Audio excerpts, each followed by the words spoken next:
Halo Minasang, bertemu kembali dalam perkuliahan linguistik yang mana tema kita kali ini adalah sintaksis.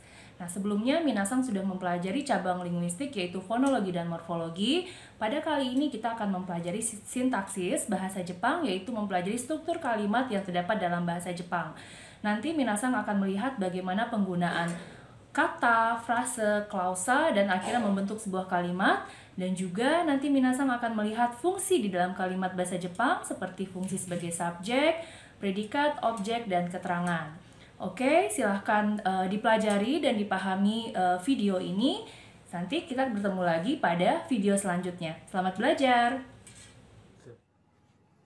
Halo Minasang, ohayo gozaimasu. Bertemu lagi dalam video Japanese Semantics dan Syntax. Kita akan melanjutkan pembahasan mengenai sintaksis dalam bahasa Jepang. Yang mana pada video sebelumnya kita sudah belajar mengenai hingshi atau kelas kata dalam bahasa Jepang. Hari ini kita akan melihat mengenai bung no kozo dan bung no yoso. Ya, jadi pada video ini kita akan membagi dua part, ada dua bagian. Yang pertama kita akan melihat bung no kozo terlebih dahulu, nanti pada bagian selanjutnya kita akan melihat bung no yoso.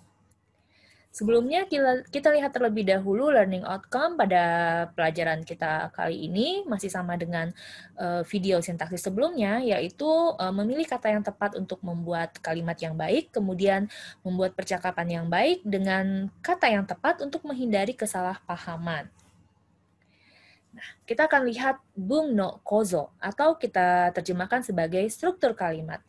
Jadi, dalam kalimat itu terdiri atas adanya go, atau kita sebut dengan kata, kemudian ada ku, atau frase, dan ada setsu, atau klausa. Dan nanti pada akhirnya, terakhir setelah setsu ini akan ada bung, atau kalimat secara utuh. Jadi dimulai dari kata yang terkecil terlebih dahulu, kemudian ada frase, dan ada klausa, dan terakhir baru dia membentuk suatu kalimat. Nah, kita akan lihat satu persatu go atau kata, apa yang dimaksud dengan go. Nah, imi o arawasu tame, kuchi de ittari, ji de kaitari shita mono. Jadi sesuatu yang diucapkan oleh mulut ditulis dengan huruf untuk menghasilkan suatu makna. Misalnya, kotoba kita ucapkan secara lisan, kotoba ditulis dengan huruf kotoba atau dengan kanji ini. Nah, kemudian ini memiliki arti. Ya, kotoba memiliki arti kosakata atau kata. Begitu juga hanya dengan tanggo. Ya, ini juga merupakan satu kata dan banyak lagi. Seperti gambar ini merupakan kata ya. Ada kokugo, ada sugaku, ada ego, ada shakai, ada ryori dan lain sebagainya. Ini merupakan suatu kata. Berikutnya kita naik ke bagian yang lebih besar dari kata, yaitu adanya ku atau frasa. Nah, yang dimaksud dengan frasa itu adalah go yori motto okina kozo. Struktur yang lebih besar dari kata. Nah, untuk frasa itu bisa dibedakan lagi atas beberapa. Yang pertama, ada meishiku atau frasa nomina, kemudian ada doshiku atau frasa verba, ada kochishiku atau frasa posposisi, dan keiyoshiku atau frasa adjektiva. Untuk meishiku atau frasa nomina kita singkat dengan NP atau noun phrase. Di sini adalah kelompok kata benda yang dibentuk dengan memperluas sebuah kata benda, ya. Jadi kelompok kata benda yang dibentuk dengan memperluas sebuah kata benda. Misalnya rumah kecil. Nah, rumah kecil. Rumah kecil ini merupakan kata benda, tapi dia terdiri dari dua kata di sini ya. Jadi frasa itu kumpulan dari kata lebih besar dari sebuah kata. Ada terdiri dari dua buah kata, dan hasil akhirnya membentuk kata benda. Nah, ini yang disebut dengan frasa nomina. Begitu juga halnya dengan buku dan pensil. Ini juga merupakan frasa nomina. Misalnya dalam bahasa Jepang, watashi no kabang. Kalau watashi aja itu adalah kata, ya, karena dia tunggal. Tapi kalau sudah bergabung dengan ada partikel, ada kata berikutnya, watashi no kabang, ini merupakan frasa. Dan karena di sini adalah kata benda, maka disebut dengan frasa nomina. Nomor 4 juga sama, cici to haha, ini adalah sebuah frasa. Berikutnya kita lihat doshiku atau frasa verba, kita singkat dengan VP atau verb phrase. Sini adalah kelompok kata yang terbentuk dari kata kerja. Ya, misalkan dengan membaca buku. Ya, ini merupakan aktivitas, yaitu aktivitas membaca buku. Ini disebut dengan frasa verba. Karena dia bukan hanya kata membaca saja, kalau membaca itu kita sebut dengan kata, tapi karena sudah ada gabungan kata di sini, membaca dan buku, dan dia akhirnya membentuk satu kata kerja, ini kita sebut dengan frasa verba. Bekerja keras, ini juga merupakan frasa verba. Nah, dalam bahasa Jepang ada shashin, foto, dan toru.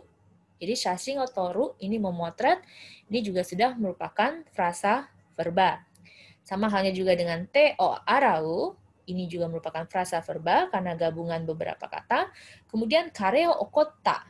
Kareo okotta juga merupakan sebuah frasa verba. Berikutnya adalah keiyoshiku, frasa adjektiva, adjective phrase atau ADJP. Kelompok kata yang memiliki unsur kata sifat.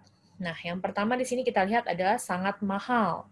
Totemo takai, di sini sangat mahal. Ini adalah frasa adjektiva. Karena kata sifat juga bergabung dengan kata lainnya. Kemudian, cantik sekali, ini juga kata sifat cantik bergabung dengan kata lainnya sehingga membentuk frasa adjektiva. Nah, kalau dalam bahasa Jepang bisa kita lihat dengan hijau ni atsui atau totemo oi, ya. Jadi di sini ada kata sifat. Nah, inilah yang kita sebut dengan frasa adjektiva. Berikutnya ada kochishiku, frasa posposisi. Nah, apa yang dimaksud dengan posposisi? Dalam bahasa Indonesia, seperti contoh 1 dan 2, kita mengenal partikel selalu berada di depan kata, ya, kata benda. Misalnya di rumah, ke pasar, ini yang menunjukkan tempat. Ini kita sebut dengan preposisi, ya, karena berada di depan kata yang diterangkannya. Namun dalam bahasa Jepang kebalikan, sebaliknya. Seperti Tokyo e, kino kara, partikel semua berada di belakang kata yang akan dia jelaskan. Nah, ini yang kita sebut dengan posposisi. Ya, jadi partikel yang berada di belakang kata yang akan dijelaskan. Karena bahasa Jepang kita kenal dengan bahasa posposisi karena partikel semua berada di belakang, sementara bahasa Indonesia dikenal dengan adanya preposisi. Karena semua partikel itu berada di depan kata yang akan dijelaskan.